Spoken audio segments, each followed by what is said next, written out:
কলকাতার মার্কুই স্ট্রিটে রোজ ট্যাক্সি স্ট্যান্ডে যাত্রীর অপেক্ষায় এই ভারতীয় ট্যাক্সি চালক বাংলাদেশি পর্যটক না থাকায় টান পড়েছে তার পকেটেও। অন্যদিকে জরুরি চিকিৎসা সেবা নেওয়ার জন্য কলকাতায় আসা বাংলাদেশিরাও মনে করেন ভালো সম্পর্ক না থাকলে ক্ষতিগ্রস্ত হবে দুদেশি। বাংলাদেশি দাদা না আসলে না কলকাতা সব ভুখা মরে যাবে একদম। জিনিস আমি সচ্চা বলছি দাদা, এক সকালবেলা আসলাম, একটা ভাড়া পাওয়া যাচ্ছে না। যে অবস্থা দেখা যাচ্ছে বেশি দিন থাকবে না, আর বেশি দিন থাকলে দেশ ধ্বংস হয়ে যাবে। পাশাপাশি দুটো প্রতিবেশী দেশ, একই ভাষা, একই ঐতিহ্য, একই খাবার দাবার, সেখানে এইভাবে আমার মনে হয় স্তব্ধ হয়ে থাকাটা ঠিক না। স্বাধীনতার পর হতে থেকে ৫৩ বছর আমরা খুব ভালোভাবে চলছি। মনেই হয় না বলে ইন্ডিয়া, মনে হয় না বাংলাদেশ, আমরা আসতে গেছি। এখন যদি আমরা ওইভাবে আসতে যেতে পারি, আমি মনে করি মোবাইলের লাভ। ২০৩০ সালেও ভারতে বিদেশি পর্যটকদের মধ্যে বাংলাদেশিদের স্থান ছিল দ্বিতীয়, আর এবার ৫ আগস্টের পর হিসেবটা পুরোপুরি উল্টে গেছে। ভিসা না পাওয়ায় কলকাতায় আসছেন না বাংলাদেশিরা, আর তাতেই শহরের বড় একটি অংশের অর্থনীতিতে কার্যত ধস নেমেছে।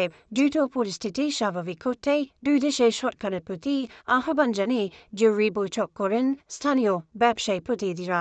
ওই বৈঠকে সিদ্ধান্ত হয় কোনো বাংলাদেশি পর্যটককে বয়কট নয়, বরং ভারতে এলে আতিথেয়তা ও নিরাপত্তা নিশ্চিত করা হবে। যে পরিস্থিতি ওই দেশে চলছে সেটা মিডিয়ার মাধ্যমে আমরা দেখতে পাচ্ছি নানান রকম সেটা গুজব না অরিজিনাল, সেটা আমরা মিডিয়া ভালো জানে এটা। তো এইটাকে এর থেকে বিরত থেকে দু দেশের যাতে শান্তি বজায় থাকে, রাজ্য ঘটনা ওটা বিক্ষিপ্ত হতে পারে, বা বাংলাদেশের কিছু ঘটনা সেটা হতে পারে, যেমন সমস্ত বাংলাদেশি যে খারাপ হয়ে গেল বা তাদের আমরা অচ্ছুত করে দিলাম, ঢুকতে দেবো না, এই মানসিকতাটার পরিবর্তন দরকার। রেস্টুরেন্টগুলো বাঙালিরা, আমাদের কলকাতা বাঙালিরা একটা অনুষ্ঠানে আসে, বাট বাংলাদেশিরা সব খায়, তাই না?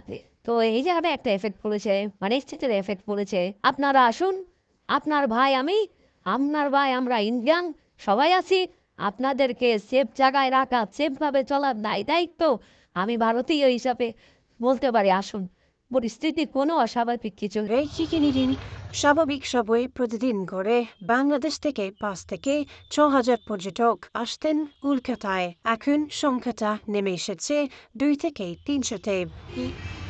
মুক্ত কলকাতার এই বিস্তীর্ণ অঞ্চল বাংলাদেশি পর্যটকহীন, কার্যত অর্থনৈতিকভাবে ভেঙে পড়েছে। ব্যবসায়ীরা বলছেন এই অবস্থা চলতে থাকলে আগামী জানুয়ারির মধ্যবর্তী সময়ে অনেক ব্যবসা প্রতিষ্ঠানকে তালা ঝোলাতে হবে। কলকাতার মার্কুই স্ট্রিট থেকে সুব্রত আচার্য,